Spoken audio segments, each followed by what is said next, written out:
কিন্তু যদি কেউ স্ত্রীর সাথে রমাদানের দিবসে মিলিত হয় তাহলে তাকে লাগাতার 2 মাস রোজা রাখতে হবে। একটা কাজা করবে আর 2 মাস লাগাতার রোজা রাখবে। আর যদি এইটা ছাড়া অন্য কোনো কারণে রোজা ভেঙে যায়, একটা রোজা কাজা করলে চলবে। তো যদি কেউ একটা রোজা ভাঙে লাগাতার 2 মাস রোজা রাখতে হবে। একাধিক রোজা ভাঙলে কি একই কাফারা যথেষ্ট? জি, একই কাফারা যথেষ্ট। এই জন্য প্রতি রোজার জন্য 2 মাস রাখা লাগবে না। কারণ যদি কোনো ব্যক্তি 10টা রোজা ভাঙে তাহলে 20 মাস পাবে কোথায়? 1 বছরও তো মাত্র 12 মাস। এই জন্য একটি রোজা যদি ভাঙে ইচ্ছাকৃতভাবে, সে ভাঙাটা কি? স্ত্রী সহবাস, তাকে 2 মাস রোজা রাখতে হবে। 2টা বাংলা একই মাসালা, 3টা বাংলা একই মাসালা। উল্লেখ্য যে 2 মাস রোজা রাখলে আপনি বেঁচে যাবেন তা নয়, আপনাকে তাওবাও করতে হবে ইচ্ছাকৃতভাবে। কেন আপনি আল্লাহর সীমা লঙ্ঘন করলেন সেজন্য। ভুলে খেলে কি রোজা ভেঙে যাবে? হ্যাঁ, ভুলে খেয়ে পালার 2টি অর্থ। একটা হলো স্মরণ নাই, আর একটা হলো স্মরণ আছে কিন্তু নিজের অসতর্কতার জনিত ভুলের কারণে রোজা ভেঙে গেছে। যেমন আপনি ওযু করছেন, আপনি জানেন যে আপনি রোজাদার, কিন্তু কুলি করার সময় পেটে পানি চলে গেল, তাহলে রোজা ভেঙে যাবে। তখন আপনি আরেকটা রোজা রাখতে হবে, কিন্তু গুনাহ হবে না, কারণ এটা ইচ্ছাকৃত হয়নি, অসতর্কতা বশত হয়েছে। আরেকটা হলো আপনি রোজা আছেন এইটাই আপনার মনে নাই, আপনি খেয়ে ফেলেছেন। খেয়ে ফেলার পরে মনে হয়েছে আপনি তো রোজাদার। নবীজি বলছেন অসুবিধা নাই, ইন্নাল্লাহ আতআমাকা, আল্লাহ তোমাকে খাইয়েছে, আল্লাহ তোমাকে পান করিয়েছে। এই জন্য আপনি রোজার কথা মনে নাই, খেয়েছেন, পান করেছেন। যখন মনে হয়েছে তখন আপনি রোজা কন্টিনিউ করুন, রোজা হয়ে যাবে। আর যে খেয়েছেন এটা ফাও, এটা আল্লাহ মাফ করে দেবেন। উল্লেখ্য যে খাবার মাঝখানে মনে হয়েছে, আপনি পানি পান করছেন, কিছুটা পেটে গেল, কিছুটা মুখে আছে, তখন মনে পড়েছে আর পান করা যাবে না। খাবার খাচ্ছেন, কিছুটা পেটে গেল, কিছুটা গালে রয়ে গেল, হঠাৎ মনে পড়ে গেল আরে আমি তো রোজা, তাহলে বাকিটা গিলা যাবে না, মুখ থেকে ফেলে দিতে হবে। যদি পরেরটাও খান তাহলে রোজা ভেঙে যাবে। ইঞ্জেকশন নিলে রোজা ভেঙে যাবে কি না? ইঞ্জেকশন যদি পেটে পৌঁছে অথবা শক্তি যোগায়, সেটা যদি দেহের শক্তি যোগায় অথবা খাবারের চাহিদা পূর্ণ করে পেটে পৌঁছে যায়, তাহলে ওই ইঞ্জেকশন নিলে রোজা ভেঙে যাবে। আর যেই ইঞ্জেকশন গোস্তে থাকবে, শক্তি যোগাবে না, পেটে পৌঁছবে না, ওই ইঞ্জেকশন নিলে রোজা ভাঙবে না। বমি হলে রোজার হুকুম কি? যদি মুখ ভর্তি বমি হয় এবং সেটা ইচ্ছাকৃত হয়, রোজা ভেঙে যাবে। আর যদি অনিচ্ছাকৃত হয়, স্বল্প অথবা বেশি, রোজা ভাঙবে না। নাকে বা কানে ওষুধ দিলে রোজা ভেঙে যাবে কি? নাকে, কানে, চোখে এমন ওষুধ দেবেন যাহা পেটে পৌঁছে যায়, তাহলে ভেঙে যাবে। তবে কানের ঔষধ স্বাভাবিকত পেটে পৌঁছে না, চোখ এবং নাকের ঔষধ পেটে পৌঁছার সম্ভাবনা থাকে। এখানে কথা হলো পেটে পৌঁছলো কি না। যদি পেটে পৌঁছে রোজা ভেঙে যাবে, পেটে যদি না পৌঁছে রোজা ভাঙবে না। রক্ত পরীক্ষা বা রক্ত দিলে রোজা ভাঙবে কি না? পরীক্ষার জন্য রক্ত দিলে বা কাউকে প্রয়োজনে রক্ত দিলে রোজা ভাঙবে না। তবে ওই পরিমাণ রক্ত দেওয়া জায়েজ নয় যেই পরিমাণ রক্ত দিলে রোজা ভাঙতে হয় অথবা খুবই দুর্বল হয়ে যাওয়ার সম্ভাবনা থাকে। তাই আমরা বলবো ওই পরিমাণ রক্ত যেন রোজা রেখে কেউ না দেয়। প্রয়োজনে মাগরিবের পরে রক্ত দেওয়ার পরামর্শ থাকলো। অসুস্থ ব্যক্তি কখন রোজা ভাঙতে পারবে? অসুস্থ ব্যক্তি রোজা রাখলে জীবন যদি শঙ্কায় পড়ার সম্ভাবনা থাকে, অধিক অসুস্থ হয়ে যাওয়ার সম্ভাবনা থাকে, তাহলে অসুস্থ ব্যক্তির জন্য রোজা ভাঙার অনুমতি আছে। ফামান কানা মিনকুম মারিদান আও আলা সাফারিন ফাইদ্দাতুম মিন আইয়ামিন উখর। আল্লাহ তাআলা কোরআন মাজিদে বলছে, তোমরা অসুস্থ হলে অথবা সফরে থাকলে তোমরা রোজা কাজা করার সুযোগ তোমাদের আছে। সফরে কত দূরত্ব গেলে রোজা না রাখার অনুমতি আছে? সফরের দূরত্ব, মুসাফিরের দূরত্ব যেটা সেটা ডেস্টিনেশন যদি হয়, বাংলা আমাদের হানাফি মাযহাবের পরিভাষায় সেটা হচ্ছে 77 কিলো, সেটাকে আমরা বলি 48 মাইল। অন্য অন্য মাযহাবের তারা বলেছেন 48 মাইল নয়, বরং সেটা 36 মাইল, কেউ কেউ বলেছেন 36 মাইল নয়, সেটা 12 মাইল। অর্থাৎ আপনি 12 মাইল দূরে যাবেন, 48 মাইল দূরে যাবেন, 36 মাইল দূরে যাবেন এবং সেখানে থাকবেন 1-2 দিন, তাহলে 14 দিন পর্যন্ত আপনি রোজা কাজা করার সুযোগ আছে, রোজা রাখার সুযোগও আছে।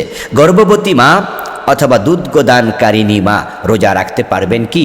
নিশ্চয়ই পারবেন। যদি দুধ পান করালে দুধ কমে যায়, বাচ্চা ক্ষতিগ্রস্ত হয়, মা বেশি দুর্বল হয়, অসুস্থতার সম্ভাবনা থাকে, তাহলে অসুস্থতাজনিত কারণে রোজা কাজা করার সুযোগ আছে। দুধের জন্য, দুধ পান করানোর জন্য রোজা ভাঙা যাবে এমন কোনো কোরআনের আয়াত নেই, হাদিসের ভাষ্য নেই। তবে তার সাথে অসুস্থতা জড়িত। যদি বাচ্চা অসুস্থ হয়ে যায়, দুধ নাই, মা অসুস্থ হয়ে যান দুধ খাওয়াইয়া, তাহলে রোজা তিনি কাজা করবেন। আর যদি তিনি সুস্থ থাকেন, বাচ্চা সুস্থ থাকে, বাচ্চা অন্য খাবার খায়, তাহলে রোজা রাখতে কোনো আপত্তি নেই। ঠিক গর্ভধারিণী মায়ের ব্যাপারে একই মাসআলা। যদি তিনি রোজা রাখলে গর্ভের বাচ্চা ক্ষতিগ্রস্ত হবেন, নিজে অসুস্থ হবে, এটা অনুমিত হয়, তাহলে মা রোজা ভাঙতে পারবেন। এখানে অসুস্থতার মাসআলা। আর যদি তিনি সুস্থ বোধ করেন, পেটের বাচ্চা সুস্থ আছে মনে হয়, তাহলে গর্ভধারিণী রোজা রাখতে কোনো আপত্তি নাই, বরং রোজা রাখাই উচিত এবং রাখাই ফরজ। শুধু শুধু রোজা ভাঙ্গার কোনো অনুমতি ইসলামে নেই। বয়স্ক ব্যক্তি রোজা রাখতে না পারলে করণীয় কি? বয়স্ক ব্যক্তি যদি রোজা রাখতে না পারেন অসুস্থতাজনিত কারণে, তাহলে রোজা তিনি কাজা করার সুযোগ থাকলে কাজা করবেন। এখন অসুস্থ, ভাঙবেন, পরে সুস্থ হয়েছেন, কাজা করবেন। কিন্তু তিনি এমন অসুস্থ, এমন বয়স্ক যে তিনি আর কোনোদিন সুস্থ হবেন না, সুস্থ হওয়ার কোনো সম্ভাবনা নেই, তাহলে আল্লাহ তাআলা কোরআন মাজিদে বলছেন, তাহলে তিনি ফিদিয়া দেবেন। ফিদিয়াতুন তুআমু মিসকিন, একজন ফকিরকে দুবেলার খাবার দিয়ে দেবেন, তাহলে রোজা রাখা লাগবে না, কাজা করাও লাগবে না। আল্লাহ তাআলা ওই ফিদিয়ার কারণে তাকে ক্ষমা করে দেবেন।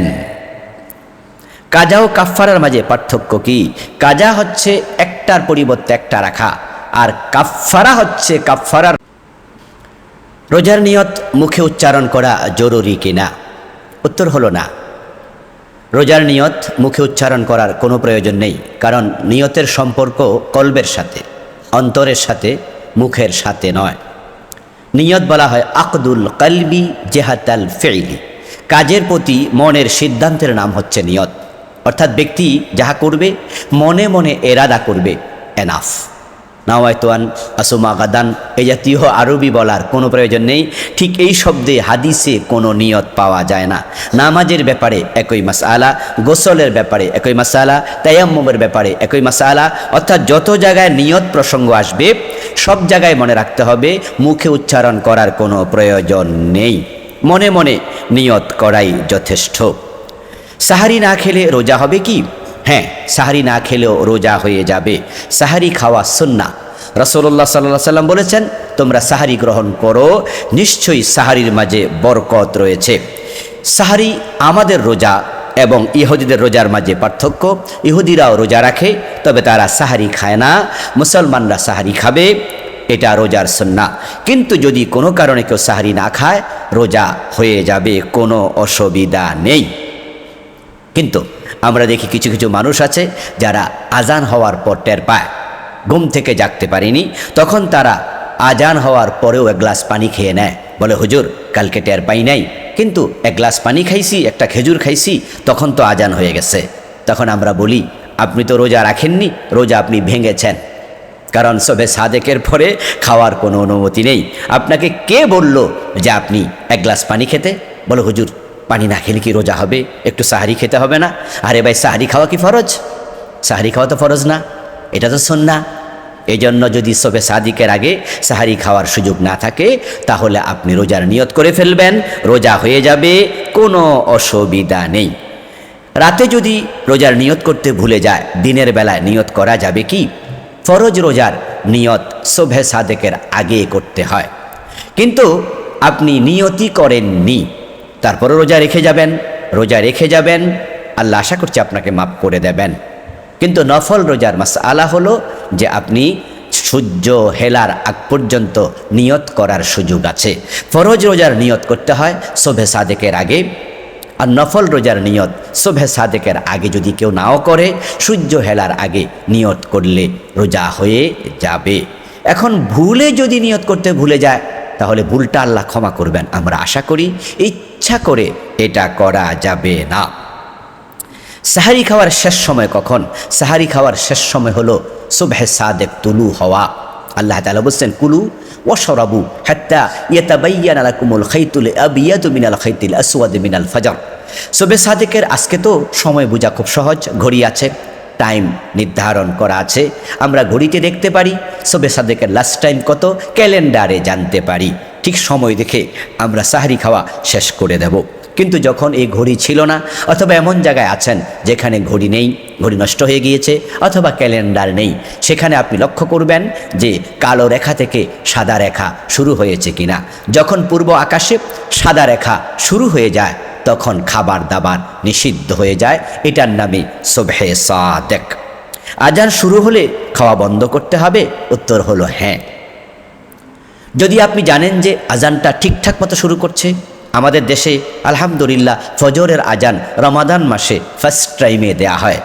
অধিকাংশ মসজিদে ফার্স্ট টাইমে আমরা দেখি ফজরের আজান শুরু হচ্ছে। সুতরাং যেহেতু তারা সময় মতো আজান দিচ্ছে, প্রমাণ হয়ে গেল সুবহে সাদেক উদিত হয়েছে, খাবার দাবার করবেন না। এরপরও কোনো কোনো আলেম বলে থাকেন, যদি আপনার প্লেটে সামান্য কিছু খাবার থেকে যায়, 1 লোকমা 2 লোকমা খাবার আছে, এর মাঝে আজান শুরু হয়েছে, খাবারটা নষ্ট না করে তাড়াতাড়ি খেয়ে নেয়ার অনুমতি আছে। কিন্তু বেশি খাবার থাকলে সেটা খাওয়া যাবে না, খাবারটা রেখে দিতে হবে। সূর্যাস্তের আগে ভুল করে ইফতার করলে করণীয় কি? হতে পারে আকাশে আবর আছে, মেঘ আছে, মেঘের কারণে সূর্য ডুবে গেছে মনে করে কেউ ইফতার শুরু করে দিল, কিন্তু পরক্ষণে দেখা গেল সূর্য আবার উঠেছে, অথবা ঘড়ির দিকে তাকিয়ে টের পেয়েছে সূর্য এখনও ডোবেনি। মাসআলা হলো, তিনি বাকি সময়টুকু খাবেন না, তিনি রোজার মতোই করে থেকে যাবেন, টাইম হলে আবার ইফতার করবেন, তবে রোজাটা ভেঙ্গে যাবে। তাই তিনি পরবর্তীতে ওই রোজাটা আবার কাজা করে নেবেন। দেরিতে ইফতার করলে কি কোনো অসুবিধা আছে? হ্যাঁ, দেরিতে ইফতার করা এটা সুন্নাহর খেলাফ। আল্লাহ তাআলা সময় দিয়েছেন, তিনি বলছেন সুম্মা আতিম্মুস সিয়ামা ইলাল লাইল, তোমরা রাত আসা পর্যন্ত রোজা পূর্ণ করো। রাত আসবে তখন, সূর্য ডুবে যাবে যখন। সুতরাং যদি সূর্য ডুবে যায় তাহলেই তো রাত এসে গেল। আর আল্লাহ তাআলা বলছেন রাত আসলে রোজা পূর্ণ করা শেষ। তিনি সীমা দিলেন সূর্য ডোবা পর্যন্ত, তো আপনি কেন দেরি করবেন? কোন প্রয়োজন? আল্লাহর কথার বাহিরে যাওয়ার কোনো প্রয়োজন নেই। কেউ কেউ মনে করেন সারাদিন রোজা রেখেছি, 2 মিনিট পরে করলে অসুবিধা কি? অসুবিধা হলো আল্লাহর নির্দেশনার বাহিরে চলে গেলেন, কাজটি মোটেও ঠিক হয়নি। নবীজি সাল্লাল্লাহু আলাইহি সাল্লাম বলেছেন, লা ইয়াযালুন নাস বিল খাইর মা আজ্জালুল ফিতরা, মানুষ যতদিন পর্যন্ত তাড়াতাড়ি ইফতার করবে, সময় মতো ইফতার করবে, ততদিন পর্যন্ত তারা কল্যাণের সাথে থাকবে। এই হাদিস দ্বারা বোঝা যায়, যখন মানুষ দেরিতে ইফতার করবে তখন তাদের থেকে কল্যাণ তিরোহিত হবে, তারা কল্যাণ থেকে বের হয়ে যাবে। এই জন্য আমরা সাহারি গ্রহণ করব শেষ টাইমে, অবশ্যই আজানের আগ পর্যন্ত, সুবহে সাদেকের আগ পর্যন্ত ইফতার করব প্রথম টাইমে, অর্থাৎ সূর্য ডোবার সাথে সাথে দেরি করা যাবে না। ইচ্ছাকৃতভাবে কিছু খেলে বা পান করলে হুকুম কি? হুকুম হলো তাকে একটা রোজা কাজা করতে হবে, এবং সে ইচ্ছাকৃতভাবে পান করার কারণে সে কবিরা গুনাহগার হবে। দুটি বিষয়, একটা হলো সে রোজা ভেঙেছে, তা কবিরা গুনাহ হয়েছে, আল্লাহর কাছে ক্ষমা চাইতে হবে। আরেকটা মাসালা হলো এই রোজাটা তাকে আবার কাজা করতে হবে।